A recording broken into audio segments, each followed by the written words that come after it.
I'm burning firmware that has hard-coded credentials. So when it boots up, it uses those to connect. But when we tie pin 13 to ground for 3 seconds,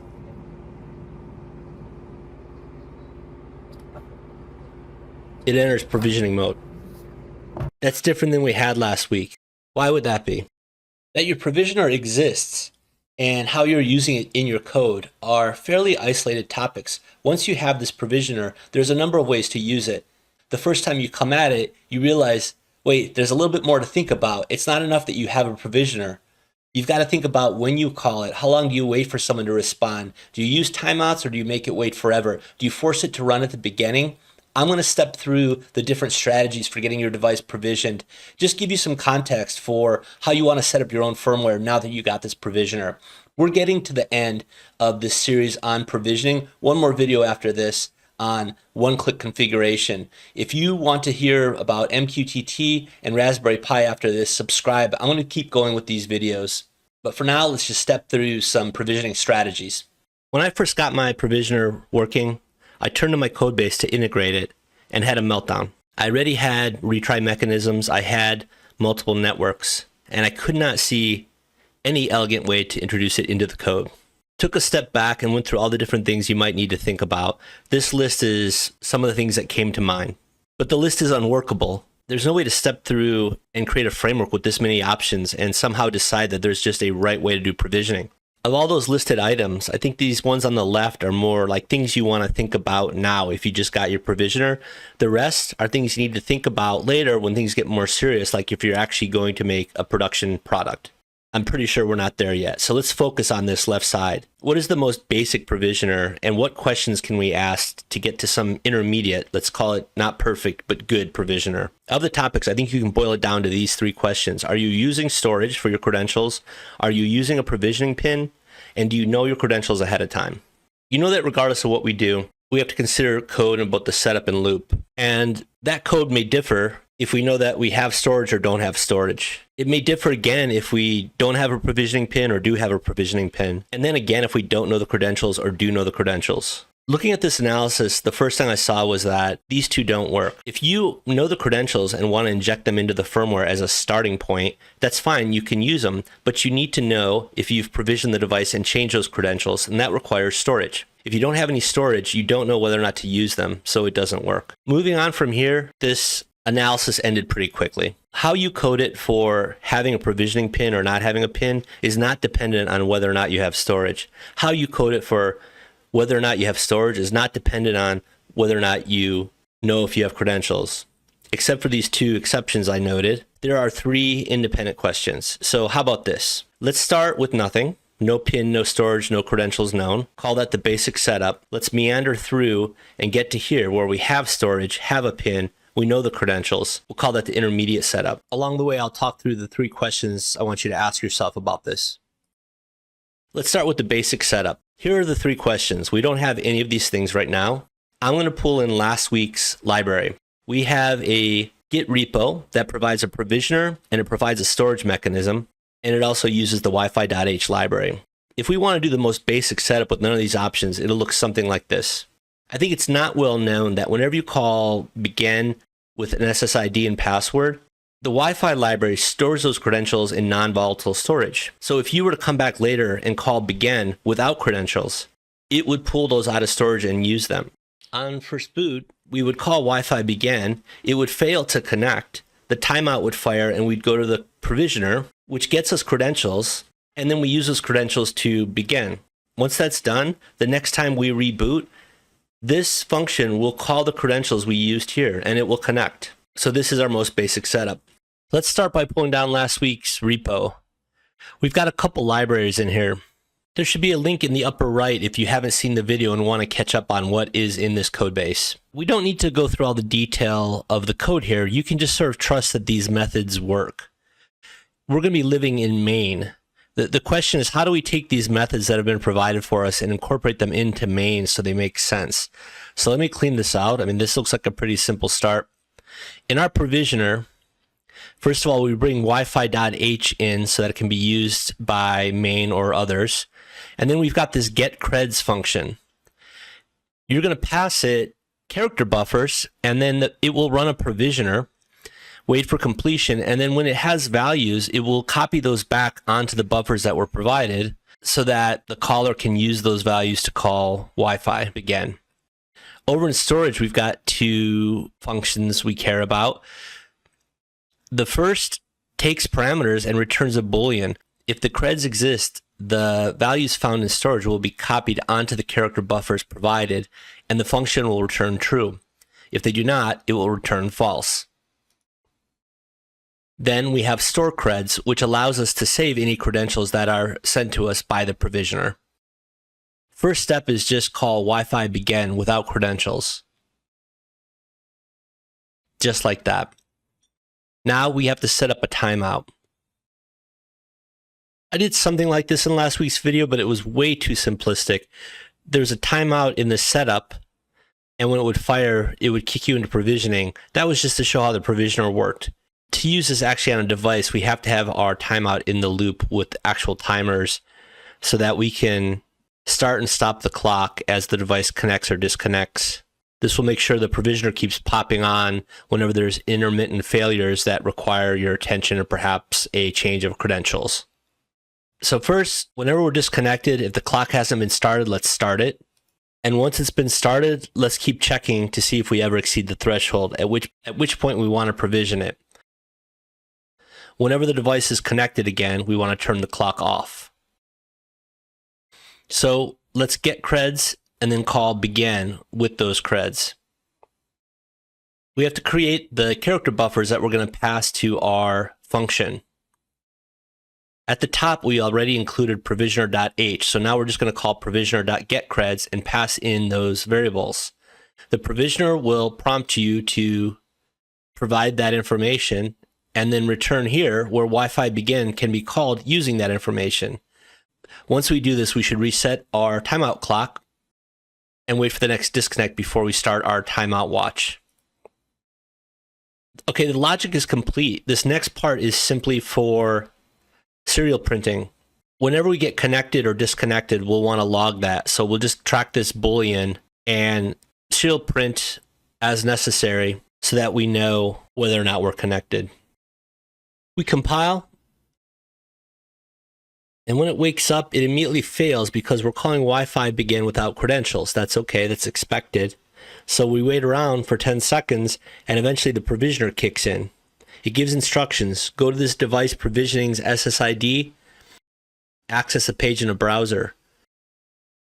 We click device provisioning, and we don't actually have to open a browser because we've established the captive portal. We did that 2 videos ago. Links in the upper right if you want to check that one out.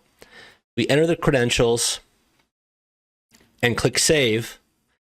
The credentials go to the device and it connects to the internet. Now, to show this setup works, we reboot the computer. It calls Wi-Fi begin without credentials and it connects. So our basic setup is working. Now we're going to step through our 3 questions. Do you want to incorporate storage? Remember, we've got this storage library. I showed you there were 2 functions. One of them was a function to store the creds. When we go to storage.h, you see this store creds. It takes 2 character buffers. And look at how simple this function is. We simply begin, we put our 2 strings in the storage, and we end. That's it. Linked again above, last week's video specifically covered adding storage to a provisioner like we're doing here. Back over in main now, the coding is so simple. We're simply going to include that storage library. And then we're going to add store creds down below after we've received that information from the provisioner. The other function we had was has creds. We can check to see if credentials have been saved. If they have been, we can pass them down to begin, which now should be taking an SSID and password. But if they have not, then we can call our provisioner and store just like we did below. These character buffers I created here, we're going to need them up above, so I will take them out and make them global for now. They'll probably be in a class later. Now, after we provision, we store creds. So the question here on boot is, have we gone through that procedure? If we have, we want to use those creds. Otherwise, we need to provision. And then down below, Wi-Fi begin has to use SSID and password. Before we do that, whenever we Wi-Fi begin with creds, those are stored, as I mentioned.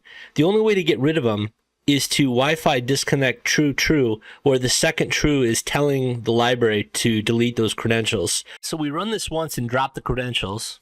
And then to prevent storage of credentials from the future, we have to go to Wi-Fi.persistent false before you call Wi-Fi begin.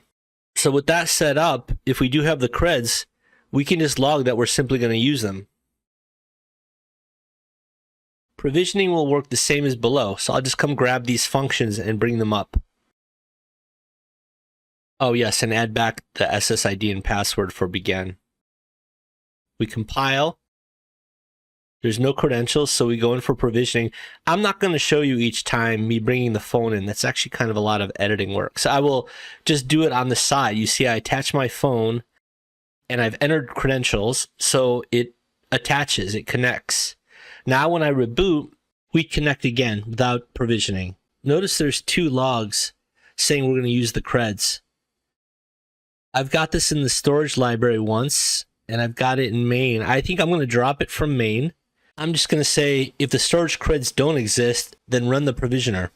Notice there may be an opportunity to economize here. We could actually start a different thread that looks exactly like this one, and then that would allow us to convert these into a single function that can be called twice. I'm going to think about this one. I'm not sure, because sometimes when you try to take these efficiency gains, you actually create more complexity in the process. For instance, now we have a fourth function we need to call rather than just calling these three twice. Let's get back to the question. So do you want to use storage or not? This picture you see here is certainly a lot more complicated than this picture, so it's tempting to just stick with this. A few points though.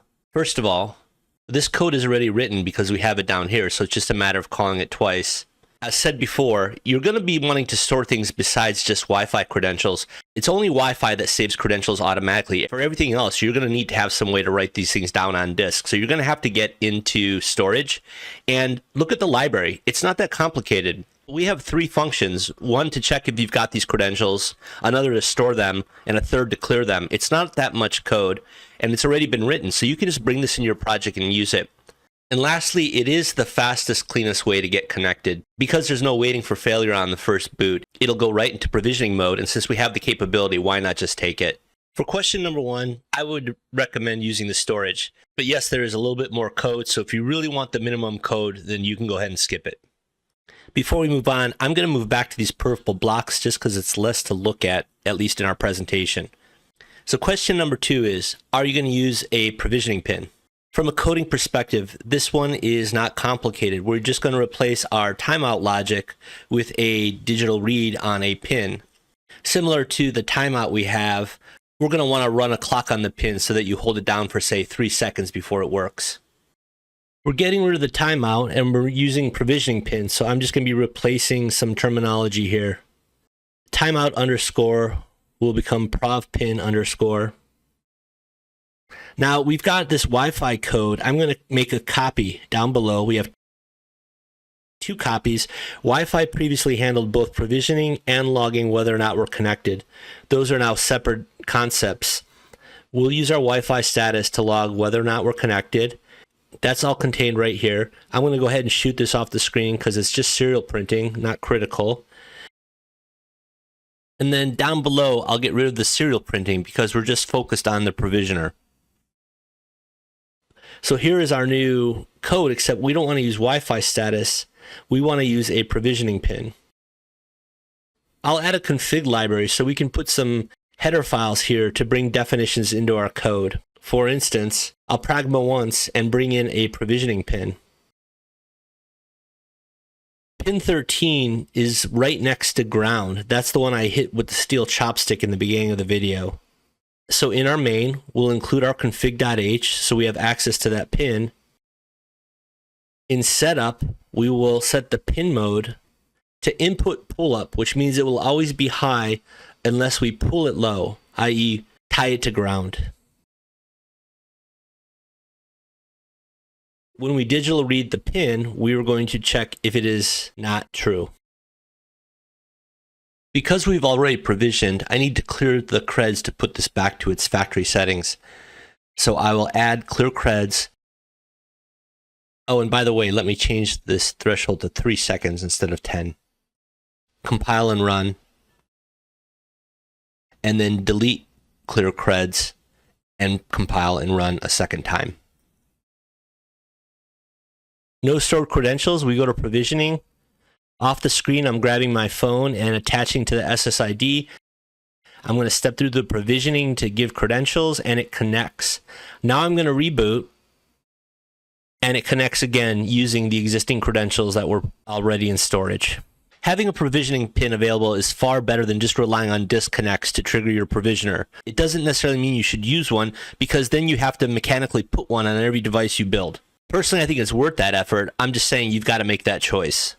Or you may pick too short of a timeout to go to the provisioner, and now you've got temporary failures that are sending you to provisioning mode when you don't have to. The cleanest way to do this is just have someone pull the pin or press the button when they're ready to use the provisioner. The third and last question is, are you going to know your credentials ahead of time? If this is really a retail device, then you absolutely are not going to know the credentials. If it's going somewhere near you, of course you're going to totally know the credentials, so you might as well just start with them. In order to implement this, we've got to make a little room here for our new decision. By macros, I'm referring to these definitions that you can make somewhere in your code. Let's talk through the logic here. If you've never booted your device before, when it starts up, it won't have cred, so it will come to this decision and say, do I have macro definitions? If you've provided an SSID and password, it will use them. If you have not, it will go to the provisioner.